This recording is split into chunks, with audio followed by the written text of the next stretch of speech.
Something just snapped in the Middle East. What was supposed to be a fragile moment of peace, a ceasefire between Israel and Hamas, has exploded into fresh violence. Airstrikes are lighting up Gaza once again, Rafah crossing is sealed, and accusations are flying faster than missiles.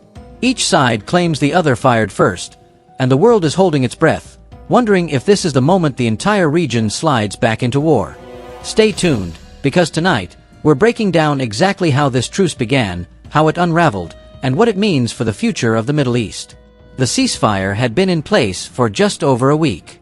Brokered by the United States, Egypt, and Qatar, it was supposed to bring calm to Gaza after years of devastating conflict. Under the terms, Hamas agreed to release the remaining living Israeli hostages, 20 people, and hand over the bodies of several others killed in captivity. Israel, in turn, promised to withdraw its troops from certain border zones, ease the blockade around Rafah, and allow humanitarian supplies to flow in. But anyone familiar with this conflict knows, peace here doesn't come easy. Every truce is a ticking clock, and this one was already under immense strain from the moment it began. On October 19th, the ceasefire was shattered.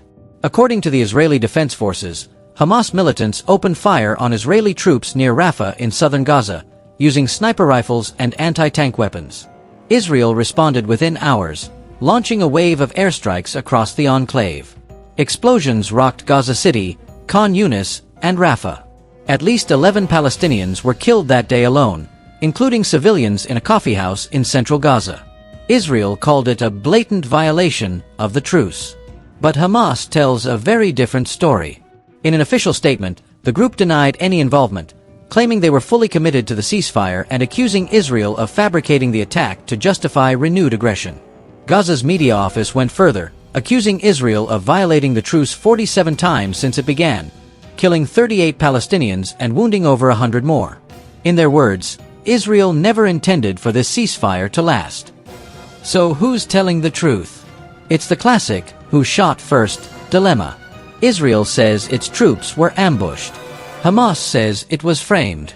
And in the fog of war, separating fact from propaganda becomes almost impossible. But one thing is clear. The ceasefire, even if technically in place, is collapsing fast. And the humanitarian cost is growing.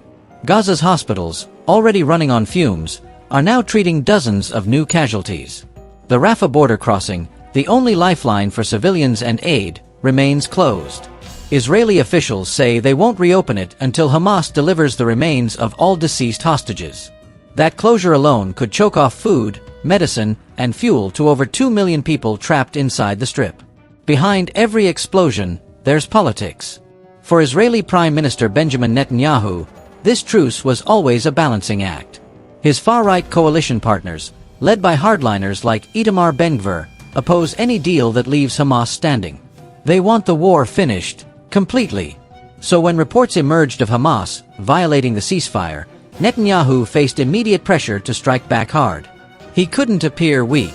On the other side, Hamas leadership in Gaza is under its own strain.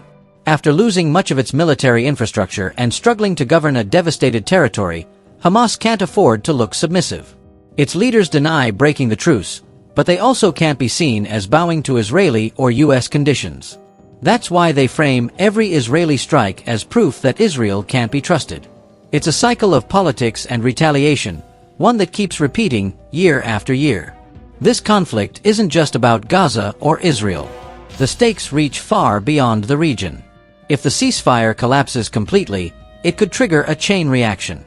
Hezbollah could join the fight from Lebanon. Militias in Syria or even Iran could get involved. The United States, which helped broker the truce, would face a diplomatic disaster, one that might even reshape its Middle East alliances. Meanwhile, civilians are the ones paying the price. Thousands of families in Gaza are still displaced, their homes reduced to rubble. Reconstruction projects that had barely begun are now frozen.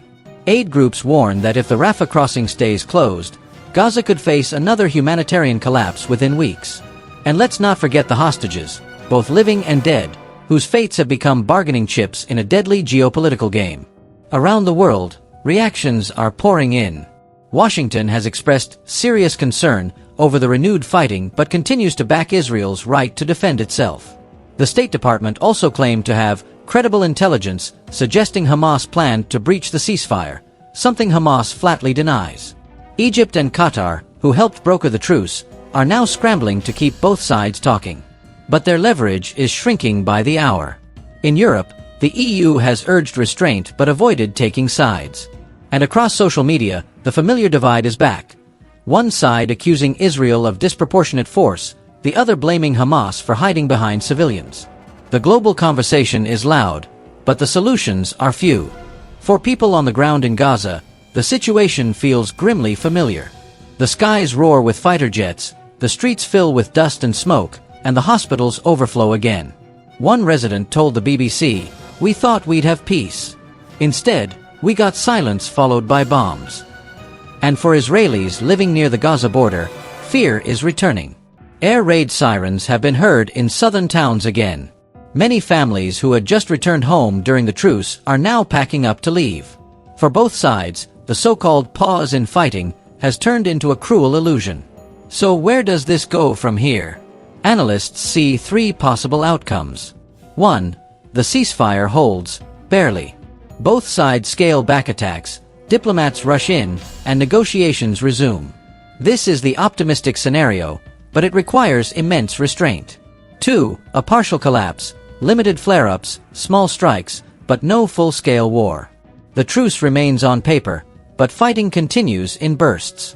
This is the most likely short-term path. And 3. Total breakdown. A return to all-out war.